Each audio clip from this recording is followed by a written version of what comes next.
5 years and still going strong. How does a Minecraft empire last so long that it's dabbing on the rotting grave of the Confederacy? It's a story of conquest, hatred, reforms, a destiny-making rap battle, and a lot of maps. This is Yimu Outall on play.stoneworks.gg.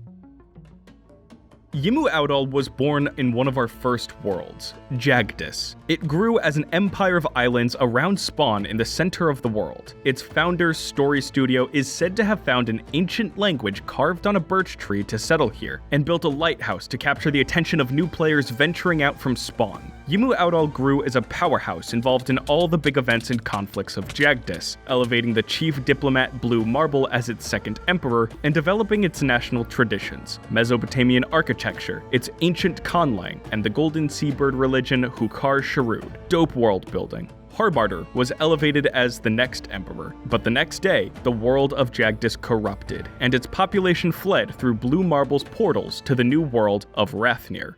Here they settled the deserts of the central continent. They attempted to build artificial islands to recreate Jagdatian Yimu Outall, but they ended up expanding their mainland desert outpost into the city of Uraka, meaning New Hill. They expanded out over the lands, but they bumped up against the rising empire of Asharia and fought a war over an outlived netherite set lost in one of Asharia's wars. Yeah, early Rathnir was a lot like your friend's multiplayer server that explodes when the diamonds get stolen. With the decline of the first global hegemon called VIR, Yimu Outall rose to take its place, most notably sending the players Delatra and Ghastly Bespoke to found a mining colony in the western gold-rich Mesa. While other Rathnirian nations went to war for the gold because it backed the world's currency, YA's side remained fine, and Delatra even rose to the Empressship. But her reign was turbulent due to pervasive banditry, intervention by foreign powers, and a socialist uprising from their northern Enoshve region.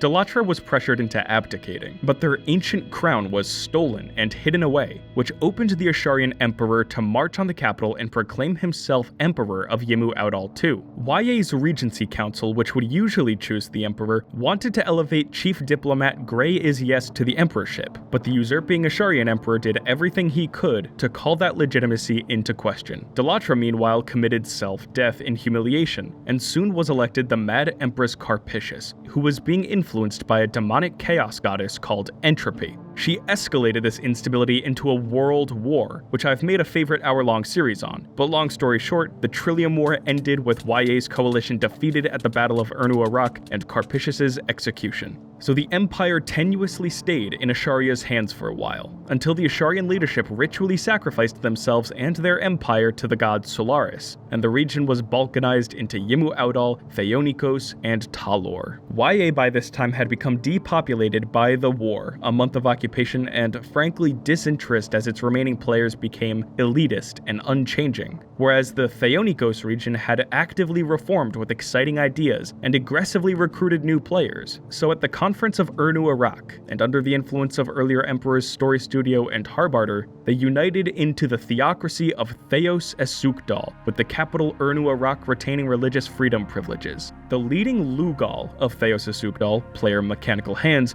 built the state up around the Theos-worshipping clergy, and with the booming population efforts, plus a general sense in the server that these old and big empires were really secure and important, Theos Esukdal grew to be one of the server's most dominant states. And after Mechanical Hands' prosperous reign, he was succeeded by Mystic Crafter. Mystic teamed up with the other world powers to help defeat Entropy when she returned to destroy the world, shout out RFR RedFireRex and his Entropy series, and later reformed the state to disconnect its leadership from the church, extending religious freedom to everyone. Mystic also elevated YA's old elites and reasserted their cultural prominence. Eventually, she felt that the clergy's rule had degraded, so she reformed the state as the Kingdom of Yimu Outall under the Hukar Sharud religion, but kept many Theos Esukdal influences, even keeping the title of Ningal. As Rathnir's aristocracies developed more international social groups, its Outlad dynasty formed branches that implanted into some of its neighboring states. Mystic Crafter teamed up with the powerful leaders of Viadoxa and the new iteration of Asharia, and united into the triumvirate of Denumane. While big and scary looking on the map, having 3 completely different empires working as one is difficult. So after only about a month, the empire collapsed due due to competing interests. Viadoxia had lost a war for one of its colonies in the neighboring world, and Asharia was supporting Viadoxia's anti-colonial enemies.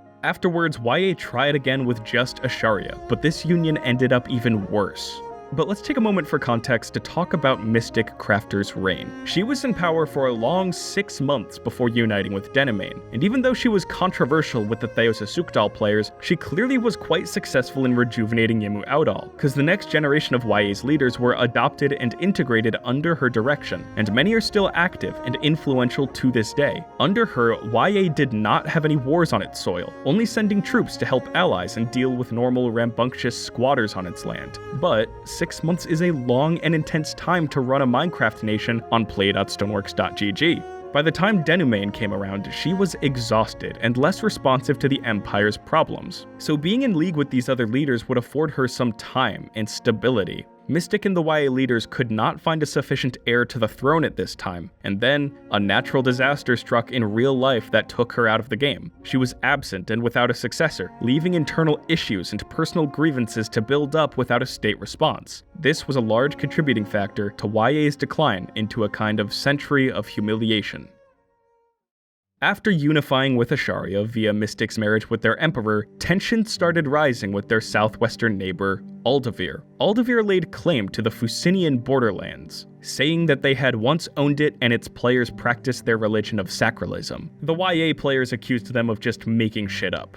So, Aldavir conspired with a group of YA nobles to pull the Empire away from Asharia and towards Aldavir to oust Mystic Crafter from power and replace her with the YA noble Ghastly Bespoke and the Aldaviri noble Kerplus. They started by writing a list of demands that they intended to publish to put pressure on her, but they approached the wrong guy with the conspiracy, Sir Centurion, who was still loyal to Mystic Crafter. He told her and the plot was exposed. Ghastly Bespoke laid out everything to Mystic, including Asharia's early intention to hand the borderlands over to Aldavir to maintain peace, a direct stab in the back by the nation they had unified with. Mystic recognized how much instability her absence in leadership was causing, so she then decided to step down, but appointed the inexperienced Sir Centurion as emperor, and one of his first acts was to end their union with Asharia. But times of big change often give rise to more instability, because everyone with unaddressed problems in Yimu Audal felt now was the time to act on them. First, the Edan Redu tribe was beefing with their neighboring town over its borders, until Sir Centurion marched on the town and encased their base in obsidian. There were also border conflicts with Asharia that he had to settle, and Bardonia threatened YA with war if they didn't give them half of the Coltmare island chain between them. He was clearly busy, so he acquiesced. Then the player Joe Frank Kennedy requested to be made a Duke of the Fusinian borderlands with Aldavir. Now, Joe Frank Kennedy had just recently made his town here. He and his citizens were Aldaviri citizens, and Fusinia was the large border region that Aldavir already wanted. The Emperor said no, and they rebelled, establishing squatter outposts all along the region to destabilize the Empire. Aldavir immediately backed them and demanded YA give Fusinia independence. This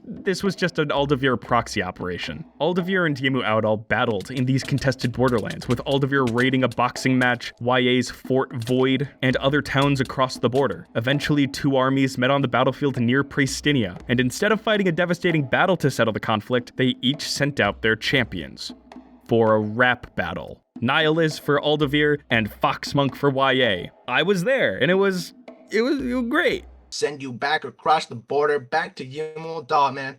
Yeah, you lost. Wow. And you had enchanted armor. What do we have? A sword, no armor, and we still beat all y'all. Aldavir won the rap battle, and soon after, things calmed down and entered peace negotiations. While this was happening, Sir Centurion had to step away for real-life issues, so the players Foxmonk and Marshal Yazov took over. Together, they created the Act of Union, which integrated Yimu Audal and Aldavir together under one banner. In the Brothers' War, as we call it today, Aldavir had won. Okay, when I talk about wars and conflicts on play.stoneworks.gg, they're always devastating battles that leave behind depopulated war zones. Why was the Brothers' War over the fate of this whole central continent any different, only consisting of small-scale raids and funny boxing matches and rap battles? Well, Aldevir's regional overlords exercised a surprising amount of foresight. Aldevir was a region of overlordships where the state was run on a consensus basis, and the emperor could veto a decision if he had a really good reason. The majority of Aldevir's overlords wanted war with YA for diverse reasons, regarding land and YA's relationship with their Asharian rivals, whereas others did not want war. The overlords in Lapidovir and Lurgal argued that a destructive death war would make Yimu Outall's players quit the server, leaving them with a useless, empty desert to rule over. That argument kept the war from escalating too much, leading to an absolutely incredible conflict that I love so much, and a real force of Rathnir's geopolitics, the Empire of Astaleia. Over the next couple months, Astaleia was a true powerhouse under the Aldevir Emperor Jabberdrake, and later Sir Centurion. The empire expanded out into many of its neighboring regions, and the General Drakenstein raided an unruly desert ethnic group until they were expelled from the land. But things began to spiral out of control when international pressure was building on Market 55, a large, privately owned store at the center of the world where everyone shopped and looting bandits roamed. The player 55 Tremaine had artificially lowered his prices to monopolize global trade, hurting other nations' market industries. So they called for the market to raise their prices or be dealt with. The Astaleians began to consider forcing 55 Tremaine to hand the market over to them, and hearing of this, he hired the mercenary group Olfang to come and protect it. But right when they were supposed to show up, the group had collapsed from within. Astaleia learned of this contract and gathered a coalition of soldiers to go and take Market 55. 55 Tremaine was able to assemble a squad of bandits who wanted to protect their hunting grounds, and a battle ensued in the market that saw the bandits slaughtered and Market 55 shoppers locked in the basement. Soon 55 Tremaine acquiesced and handed the place over to Astaleia, and their market monopoly was broken. Following the brief emperorship of Iwatomi, Astaleia's golden age rapidly ended with the breakaway province of Yestenbol. The regional overlord Howard had directly supported one side in an international conflict without the approval of the other overlords, and when they tried to hold him accountable, he declared Yestenbol's independence and began raiding into Yimu Outall's towns. Astaleia attacked Yestenbol, but was defeated. So even though it was just this tiny little province, this loss struck a massive blow to Astaleia's morale and prestige, significantly weakening the empire. The Council of Electors held elections for emperor between the players Kerplis and Drakenstein, and Kerplis won out because they believed that Drakenstein was too militant and was riling up the population. So only a couple days later, on the Unity Day holiday, Drakenstein launched a military coup and killed Kerplis in a duel. The overlords refused to accept this outcome. Fighting broke out, some of Drakenstein's key military allies were killed, and Astaleia completely fell into balkanized states. Yimu Outall emerged out of this as its regions negotiated back into a unified High Kingdom. But soon, Howard of Yestenbol threatened to war YA, and the new High King Marshal Yazov and Foxmonk negotiated him down, but they had to give him the capital of Urnu Arak, a huge blow to the tradition-oriented people of Yimu Outall. After this, they felt like they needed more protection. Luckily for them, Marshal Yazov was also the leader of Asharia, so he united the two under himself as the Soleannen Imperium. The Imperium was deeply wrapped up in tons of international politics, and Marshal Yazov ambitiously grew the empire and the aristocracy around himself. But Yimu Outall was left alone here to deal with its own problems and chill. Sir Centurion held the position of High King, with Mystic Crafter advising him. The Imperium had a long run of international escapades, but soon it was overcome by its leaders fighting with each other. So some of its military leaders, backed up by a mercenary army called the Hands, went to the Imperium's regions and flipped them to their side, with better deals for representation in the government. So the Imperium collapsed, and the new center of power was Surtaria on the eastern continent of Sparwood, but the empires were basically doing the same thing. Now within Surtaria, a region of historical YA called Enoshfe was getting a little rowdy. The Enoshvites had long had their own culture and identity going all the way back to the socialist uprising under Dalatra, and their large population was feeling underappreciated and scorned by Yimu Outall and its successive overlord states. So when newspapers from Enoshve and Yimu Outall began trading insults, an order of knights from the city Prisma sparked a nationalist rebellion against Surtaria. But the Surtarians swiftly came in and crushed them with the Hands mercenaries. Soon after, the player Crazyman became emperor and immediately dissolved it because Surtaria didn't have a reason to exist and he had more important stuff to do.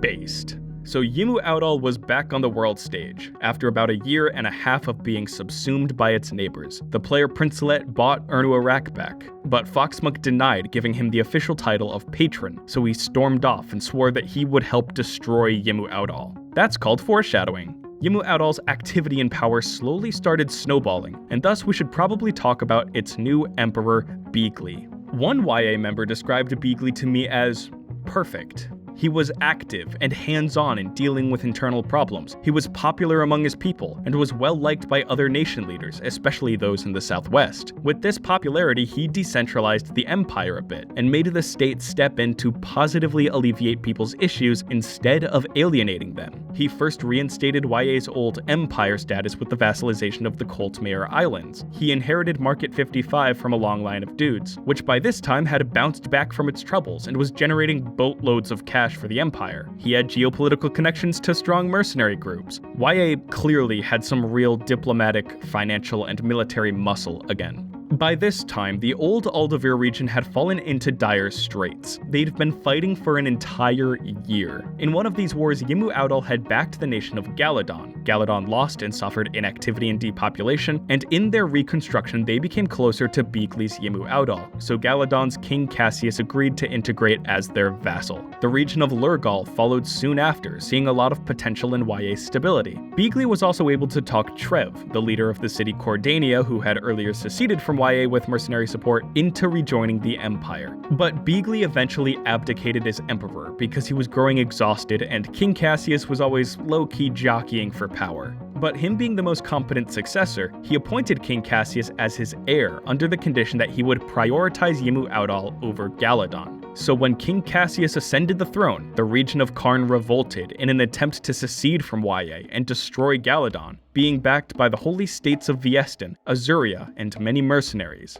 Karn had a lot of initial success here, taking swaths of southern territory, but YA marshaled together a proper army, and Karn's leadership fractured from the inside, so the revolt was crushed, and Viestin Saronia was annexed. This revolt was pretty ruthless, traumatizing Yimu Outall and sowing massive resentment in the defeated leaders of Karn. Despite that, having consolidated its region and quashed all resistance, Yimu Outall was the world's largest and most active power now, and it stayed that way for around 4 months under King Cassius. His reign had brought Yimu Outall to the zenith of its size and power.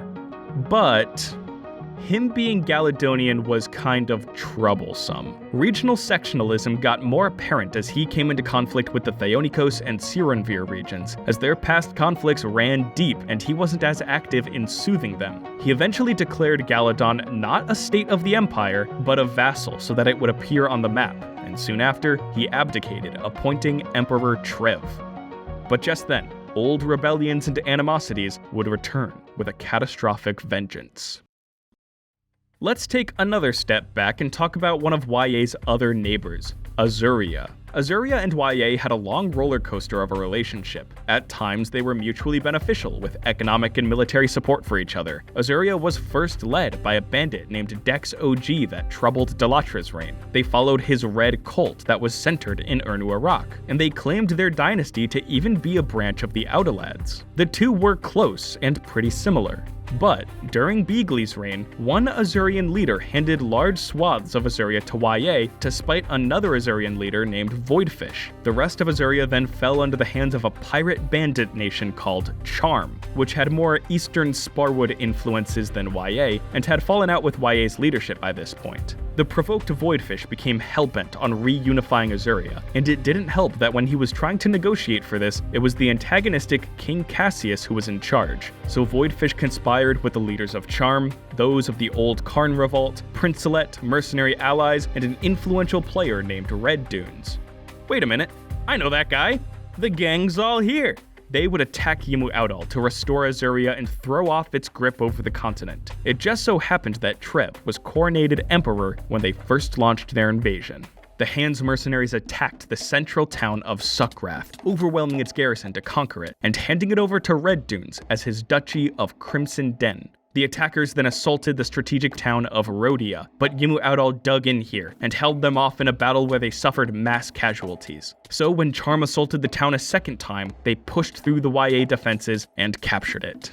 Yimu Outall had lost ground to the aggressive coalition. It also turns out that Azuria had made agreements with the northern region Enoshfe, who increasingly resisted YA's influence and just tried to keep the war isolated to the south. So, the YA leaders accepted defeat, signing a peace accord giving them back the Azurian territories, leaving Azuria and Charm as the dominant powers of the Southern Sea. But the real blow here was seeing YA's regions growing further and further apart, and the increasing protest of Enoshfe and Theonikos wanting independence. So, having just exhausted their stockpiles fighting Charm, and these two regions becoming incredibly nationalistic and disconnected from Yimu Outall's tradition, Emperor Trev didn't see a conciliatory path forward, so he declared the dissolution of Yimu Outall.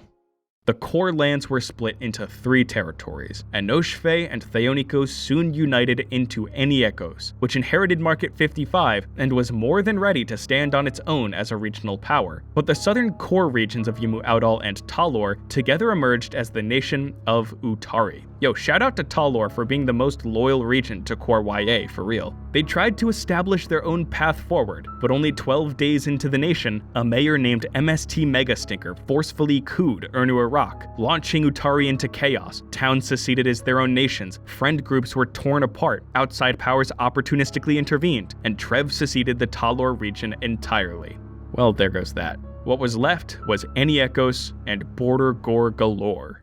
MST Megastinker later established the Kingdom of Outall and laid claim to the ancient Outlad dynasty, and was able to gain a patchwork territory under his banner. But MST Megastinker was rebuffed by the other leaders, Trev and Ratmeat Jones, who fanned revolutionary flames in the Kingdom of Outall, so they revolted as the state of Yivaidal and also claimed succession to Yimu Outall. MST Megastinker then sold Uraka to Eniekos, who replaced the old YA symbols all over the city with their own, enraging the YA leaders who still clung to the old legacy. If this is getting confusing, that's fine. It is confusing. But as several groups jockeyed for the succession of Yimu Outall to reunify the area, there in the sky appeared Aristor's Comet, a harbinger of the end of the world, and the coming of play.stoneworks.gg's new world of Abexilas. This changed things. The fighting stopped, as these scraps of land would soon be frozen over and made desolate. So as the nations were preparing to migrate to the new world of Abexilas, many of the squabbling warlords came together to refound a unified Yimu Outall together, and until then, it didn't really matter. Charm even launched another invasion into the Balkanized states, hoping to kill Yimu Outall once and for all, conquering the cities Eldal, Adadi, and Amos, but they didn't really care. When Aristor's Comet passed overhead, the people of Yimu Outall stepped through their portals, leaving the collapsed empire to be frozen in darkness. When they emerged, they built up their new sandstone capital, Eridu Arak, meaning Heavenly Hill, in the plains and forests of northwestern Talassi. They elevated Ghastly Bespoke as the new empress, built their throne out of the exact same blocks as the Rathnir throne, and resurrected their ancient culture on the new canvas of Abexilas. Whereas the Eniekos players made the new nation Renosfe down south, so YA could finally be rid of their pesky nationalism. Yimu Outall has persisted here for a year and a half, and only one word can properly describe it: peaceful. With the coronations of Emperors Ratmeat Jones, Trev, and Border Swimmer, Yimu Outall has expanded slowly over its region, offered others protection, made a cultural and dynastic history museum, and even joined an anti-communist coalition to bully a communist state into being a vassal. On the 5th anniversary of YA, many of the old Outlad emperors came back online to celebrate 5 years. Take that, Confederate slaver scum. But again, these few things in Abexilas are over a year and a half. They went back and studied the mistakes of their history so they wouldn't repeat them. Now they're the definition of just chilling, and I wouldn't want it any other way for them. So how did a little Minecraft empire and dynasty last 5 real-life years? Core to this is Yimu Outall's identity, first created by Story Studio way back in Jagdis. For one, the fact that it hopped from Jagdis into Rathnir gave it an air of being ancient and important, but more so the fact that the leading players of this community put a lot of hard work to maintain, develop, and expand their tradition. When the empire wasn't independent, they always kept it alive as a regional and ethnic identity, and the capitals Urnu and Eridu Arak serve as meccas for a kind of civic religion for its symbols and its history. But they're not such purists or elitists over it that it's inflexible and becomes boring. YA clearly had a lot of influence from its neighbors like Asharia, Theosasukdal, and Aldavir. and you can see how they're willing to change when they migrated to Abexilas, settling in the temperate plains and forests instead of another desert. Many of the same players have been influential here since Mystic Crafter's reign, so there's a constant presence of people who find it important enough to ingrain into the next generation. The world of Rathnir ended with YA, a small state within complete border gore, but people were hellbent on restoring it then, and its players chose to continue it on Abexilas because they cared. In Geopol, they're fine with going to war and crushing rebellions, but they also recognized that it wasn't the worst thing in the world to be isolated to a small region, or be under another empire, even seeking that out sometimes. Most players think that losing a war or the decline and collapse of the nation is the end of the project they put so much love and work into, so they all just give up and quit. But no, giving up is what destroys the project. Yimu Outall's tradition always stayed alive. YA survived because YA doesn't quit. Play.stoneworks.gg, that's the server IP. Come and make your own nation to make your own history, or even join Yimu Outall and chill out with them. Thanks for watching.